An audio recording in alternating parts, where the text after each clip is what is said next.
इससे पहले वाले क्लास में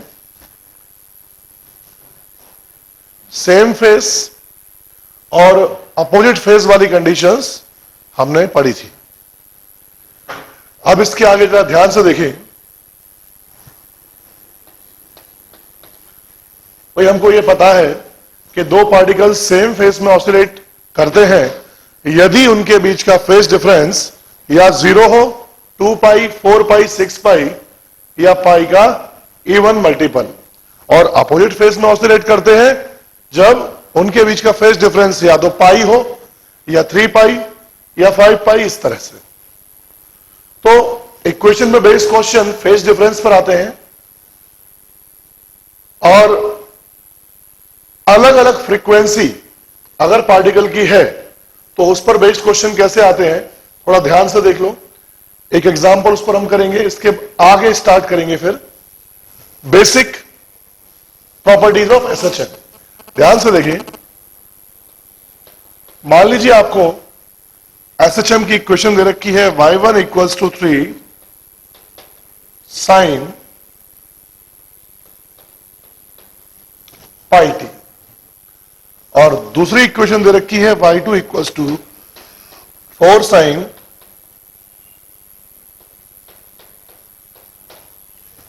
2 pi T.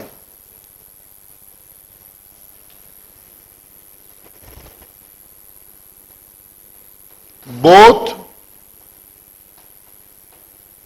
SHM are starting at t equals to 0.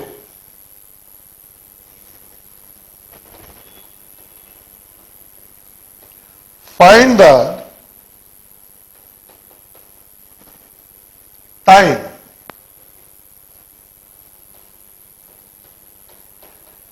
after which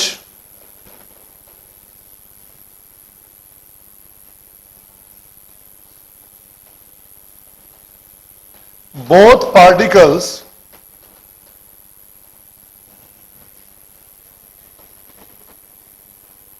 again come in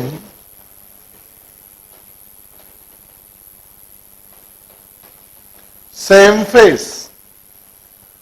question इस तरह से है, एसएचएम की एक इक्वेशन आपको दे रखी है y1 equals to 3 sine pi t, यहां ओमेगा की वैल्यू है पाई और यहां ओमेगा की वैल्यू है 2 पाई। तो फ्रीक्वेंसी अलग अलग है। ऐसा हम पहला क्वेश्चन ये कर रहे हैं जिसमें हमको फेस डिफरेंस या कुछ भी एनालिसिस करना है लेकिन फ्रीक्वेंसी अलग अलग है। तो अलग अलग फ्रीक्वेंसी होने के लिए ध्यान से देखें,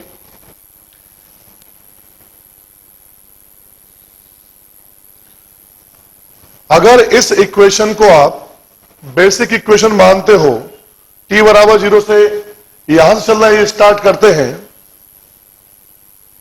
और इसका एम्पलीट्यूड 3 है, तो both SHM are starting at t equals to 0। t equals to 0 पर दोनों एसएचएम स्टार्ट हो रहे हैं। इसका मतलब t बराबर 0 पर 3 और 4, यह अलग बात है कि 3 वाला जो है उसके घूमने की फ्रीक्वेंसी एक की ओमेगा है तो दूसरे की घूमने की फ्रीक्वेंसी 2 ओमेगा है, इससे जस्ट डबल। ये अगर ओमेगा माने तो ये 2 ओमेगा। तो आपको वह टाइम फाइंड करना है जिस टाइम में दोबारा फिर से ये दोनों सेम फेस में आए। तो अभी इनके बीच का फेस डिफरेंस कितना है? 0। दोबारा सेम फेस में आने के लिए इनके बीच का फेस डिफरेंस चाहिए आपको 2 पाई। तीसरी बार जब ये सेम फेस में आएंगे तो इनके बीच का फेस डिफरेंस होगा 4 पाई। चौथी बार जब ये सेम फेस में आएंगे तो इनके बीच का फेस डिफरेंस होगा 6 पाई। इस तरह से स्टार्टिंग में ये इनके बीच का फेस डिफरेंस 0 है। तो अलग अलग फ्रीक्वेंसी के होने के कारण एक जो वेक्टर होगा जिसका मैग्नीट्यूड 3 है, अगर वो ओमेगा फ्रीक्वेंसी से घूमेगा तो दूसरा वाला 2 ओमेगा फ्रीक्वेंसी से घूमेगा। तो after a definite time interval ये बार बार सेम फेस में आते जाएंगे, आपको वो टाइम निकालना है। तो एक बार अपनी तरफ से आप लोग ट्राई करो, फिर मैं इसको डिस्कस करता हूं। 5 मिनट का टाइम आपको सॉल्व करने के लिए।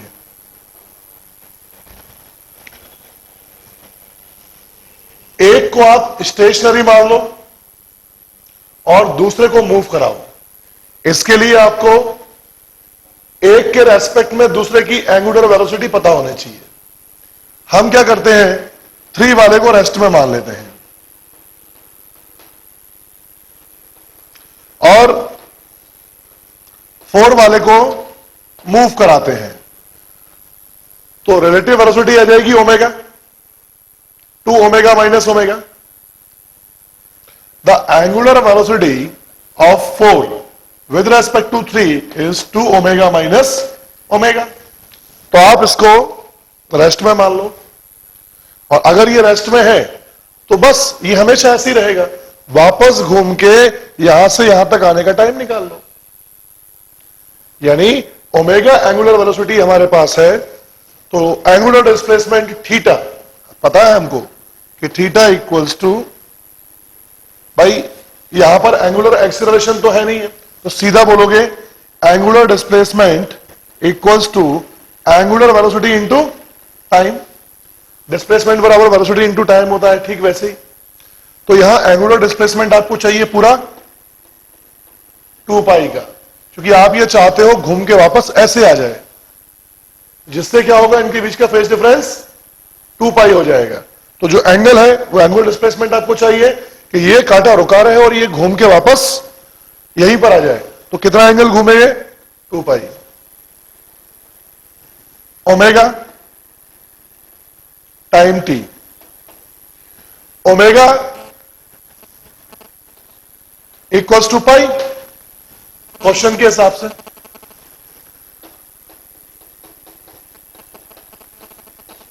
सो T equals to 2 second.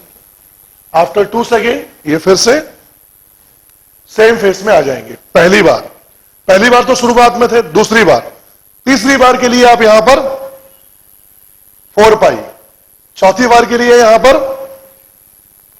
6 pi, that is.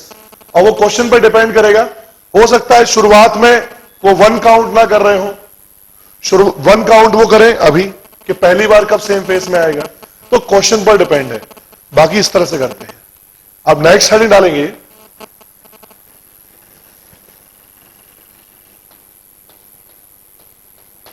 Velocity of, yes,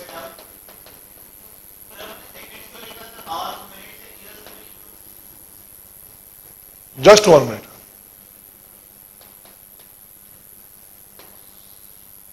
heading डालें, velocity of particle under SHM.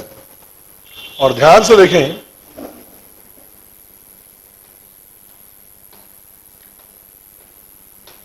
मान लीजिए y equals to a sin omega T, it is the equation of SHM. पहले भी मैं आपको बता चुका हूं कि इक्वेशन ऑफ एसएचएम बहुत प्रकार की हो सकती है। अपन ने जो पॉसिबल इक्वेशंस हैं उन सब का मीनिंग भी समझा है। लेकिन अगर हम ये वेलोसिटी के डेरिवेशन करेंगे और सारी चीजें आगे करेंगे, तो जो प्रोसेस है उस प्रोसेस को आप समझो कि अगर आपको इक्वेशन दे रखा है तो आप वेलोसिटी कैसे फाइंड करोगे, ना कि इनके जो फॉर्मूले आए उनको रटो। ठीक है, इसको मैं बेसिक इक्वेशन मान के वेलोसिटी, एक्सीलरेशन और उनके ग्राफ्स वगैरह ये सब डेराइव करूंगा, और आप प्रोसेस को समझेंगे क्योंकि प्रोसेस जरूरी है। जो रिजल्ट्स आएंगे, कुछ रिजल्ट्स को याद रखना है, लेकिन हर एक रिजल्ट को आपको याद भी नहीं रखना है। मैं आपको स्पेसिफाई करूंगा कि कौन से रिजल्ट्स आपको याद रखना है, कौन से नहीं रखना है। मान लीजिए y equals to a sin omega t is the equation of SHM. तो यहां y is the displacement of particle from mean position. तो वेलोसिटी आ जाएगा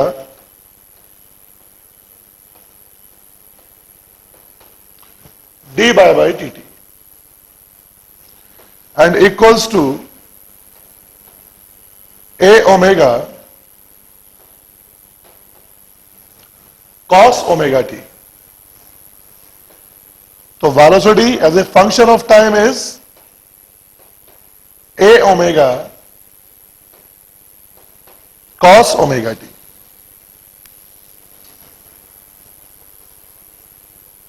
नोट करें इसे। It is velocity as a function of time. Process आपको displacement की जो इक्वेशन है उसको डिफरेंशिएट करना है वेलोसिटी फाइंड करने के लिए। It is the process. आपको ये प्रोसेस याद रखना है।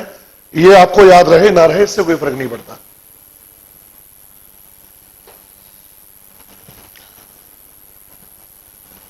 इस इक्वेशन को हम लिख सकते हैं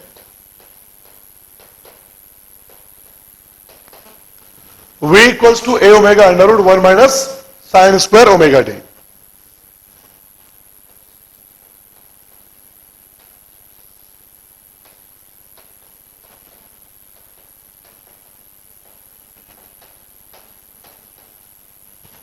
it is.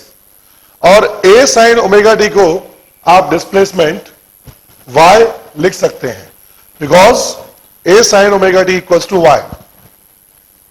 So v equals to omega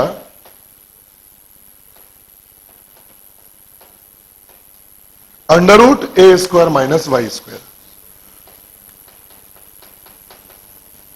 velocity के लिए इस इक्वेशन को आपको याद रखना है क्योंकि ये इक्वेशन भले ही कुछ भी हो, या साइन है कॉस है, sign omega T plus five minus five कुछ भी आए, लेकिन जब आप सॉल्व करेंगे तो हर एक इक्वेशन से लास्ट में आप ये रिजल्ट निकाल सकते हैं। तो ये परमानेंट रिजल्ट है, इसे आप याद रखेंगे। It is velocity as a function of time, it is velocity as a function of displacement. तो velocity as a function of displacement, ये फॉर्मूला आपको याद रखना है।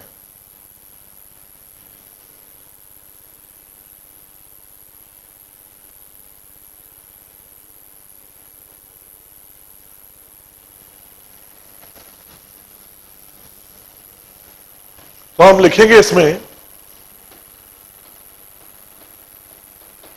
Velocity as a function of time, ये आ जाएगा A omega cos omega T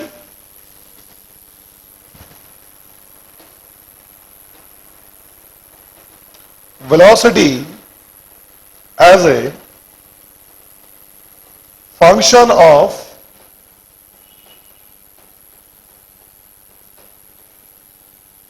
displacement, ये आ जाएगा ओमेगा अंडर रूट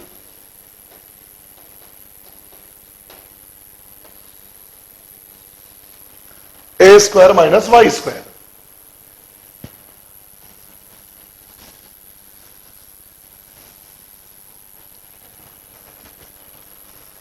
अब इसके बाद इसी के अंदर नेक्स्ट लिखेंगे maximum particle velocity. V max, यहां ध्यान से देखें, ए ओमेगा कांस्टेंट है दिए गए एसएचएफ के लिए, और कॉस ओमेगा टी की वैल्यू +1 -1 0, यानी कि -1 से +1 के बीच में कुछ भी हो सकती है। मैक्सिमम वैल्यू इसकी मैग्नीट्यूड वाइज हम देखेंगे 1, तो a इंटू ओमेगा, लेकिन वेलोसिटी यहां पे लिख रहा हूं अगर मैं, तो वेलोसिटी को हम प्लस माइनस साइन दे सकते हैं।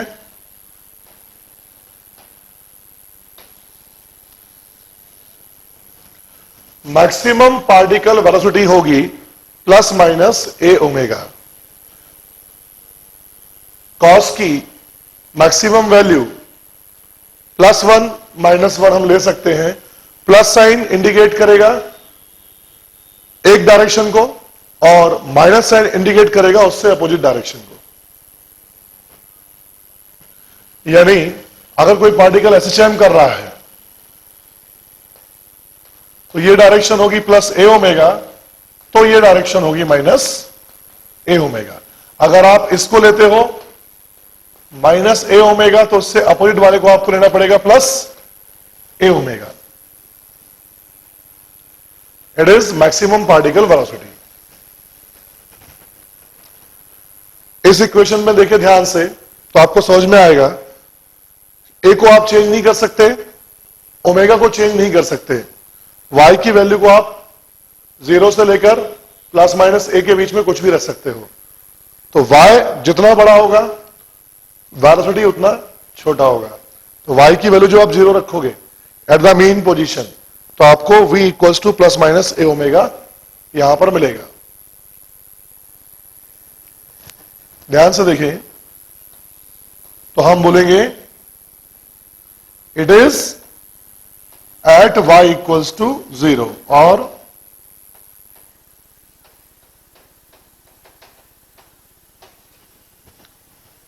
Eight mean position.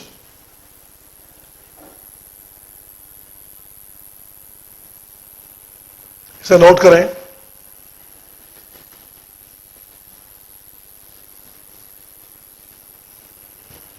It is velocity of particle under SHM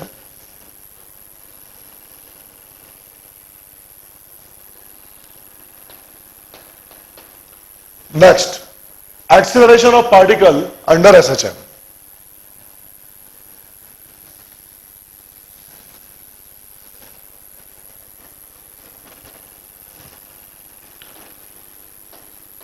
acceleration is equals to rate of change in velocity with respect to time. So it is equals to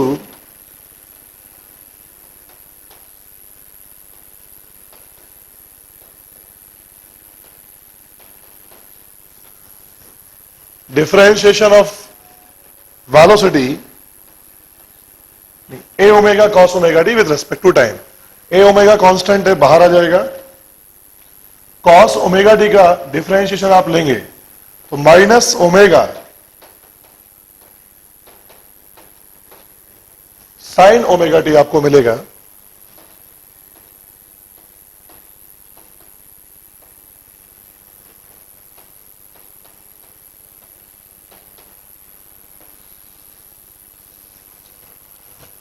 answer होगा a equals to minus a omega square sin omega t.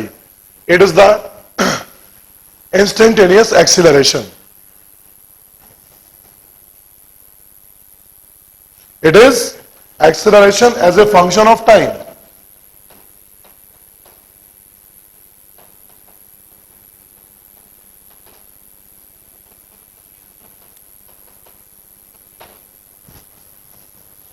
इसमें a sin omega t y के बराबर होता है।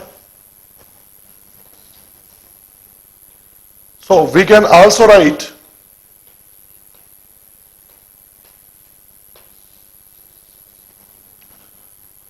a equals to minus omega square into y, because हमको पता है कि जो a sin omega t है इसको हम y लिख सकते हैं। तो a sin omega t को जब आप y लिखेंगे तो आपको a equals to minus omega square into Y, ये इक्वेशन मिल जाएगी।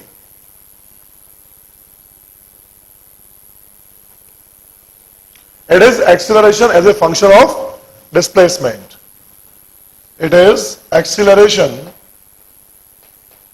As a function of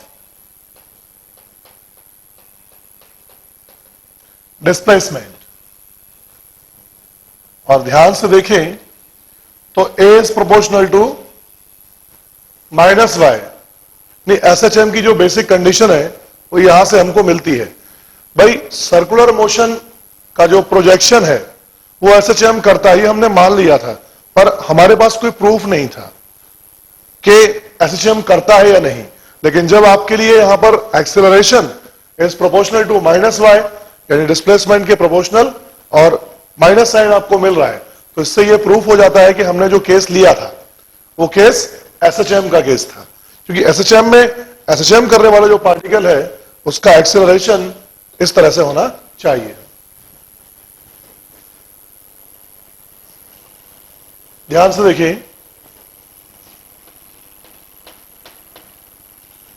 next heading, kinetic energy of particle under SHM.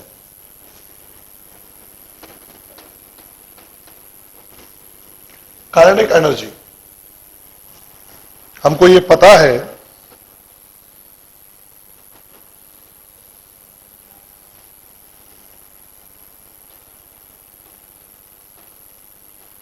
It is equal to half mv square. और जब v की value as a function of time लिखेंगे और यहां as a function of displacement, तो kinetic energy as a function of time, as a function of displacement आपको मिल जाएगी। हाफ एम, v के स्थान पर जब आप a omega cos omega T लिखेंगे तो आपको ये इक्वेशन मिलेगी।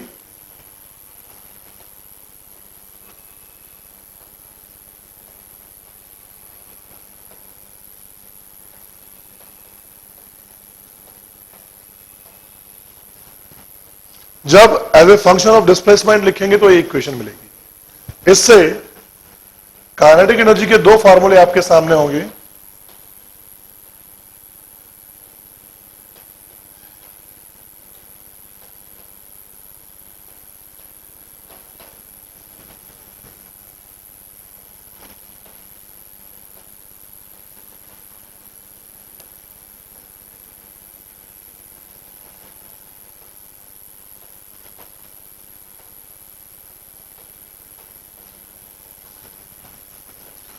It is as a function of time, it is as a function of displacement. इनके जो ग्राफ्स होंगे, अलग से हम ग्राफ्स, जितने भी ग्राफ्स होंगे उनको अलग से एनालाइज करेंगे।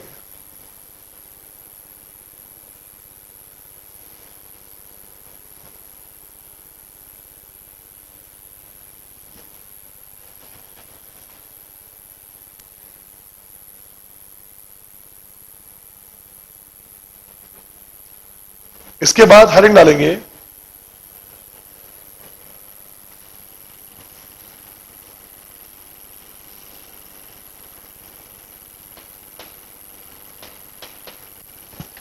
Total mechanical energy of particle under SHM.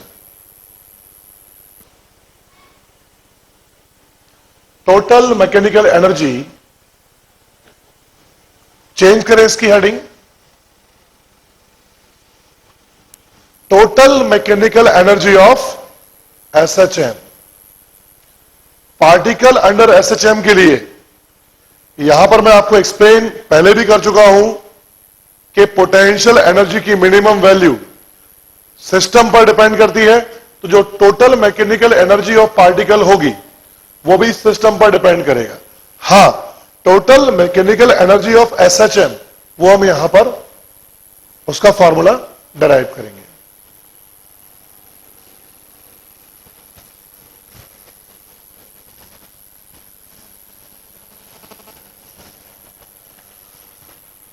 ध्यान से ये बात समझें, total mechanical energy of SHM की जब मैं बात कर रहा हूं तो मैं किस एनर्जी की बात करता हूं, इसे थोड़ा सा अपन एक्सप्लेन करेंगे। ध्यान से देखें,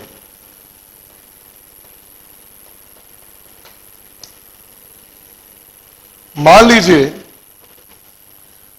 एक सिंपल पेंडुलम है, लिखना नहीं है, सिर्फ समझो उसको।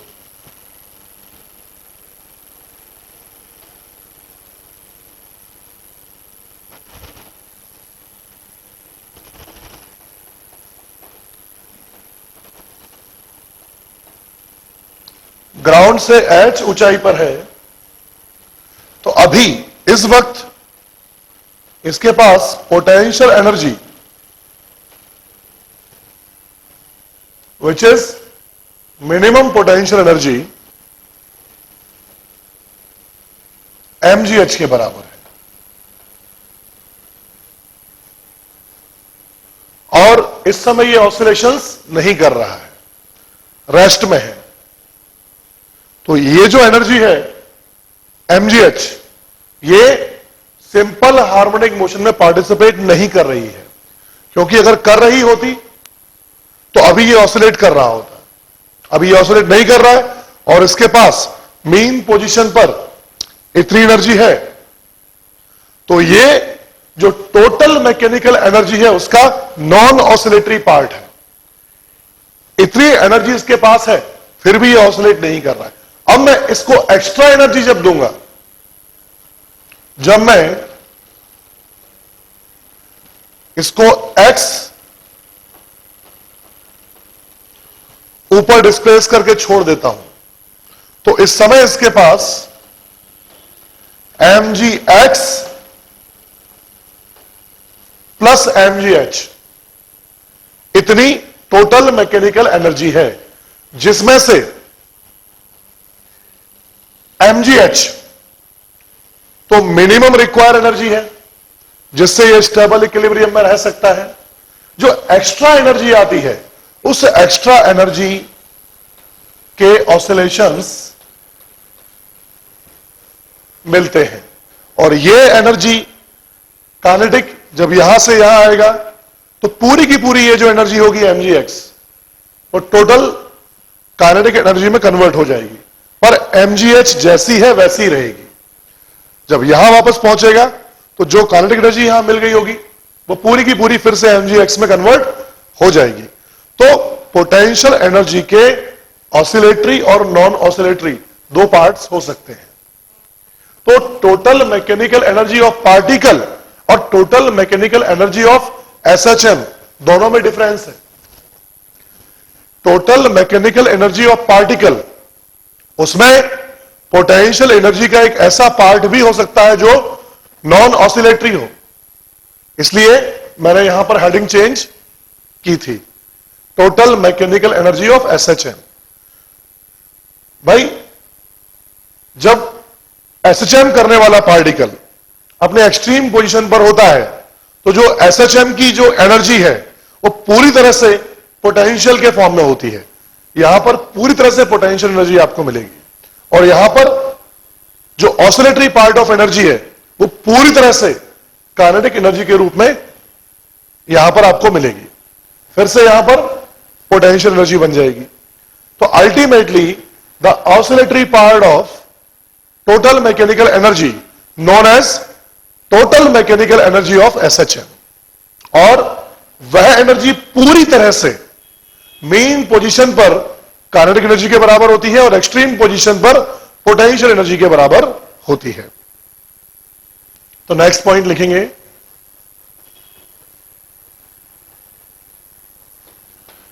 Total mechanical energy of SHM। तो हम बोलेंगे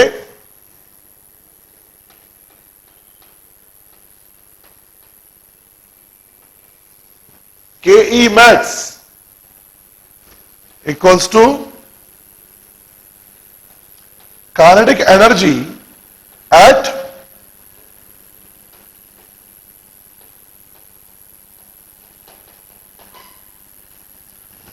main position equals to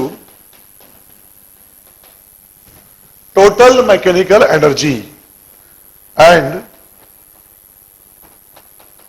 it is equals to half m omega square mean position पर y equals to 0. So total mechanical energy is equals to half m omega square a square, और ये हमेशा constant रहती है क्योंकि SHM करने वाला जो पार्टिकल होता है उसका मास चेंज नहीं होगा, फ्रीक्वेंसी चेंज नहीं होती है, और एज द एम्पलीट्यूड ये भी चेंज नहीं होता है।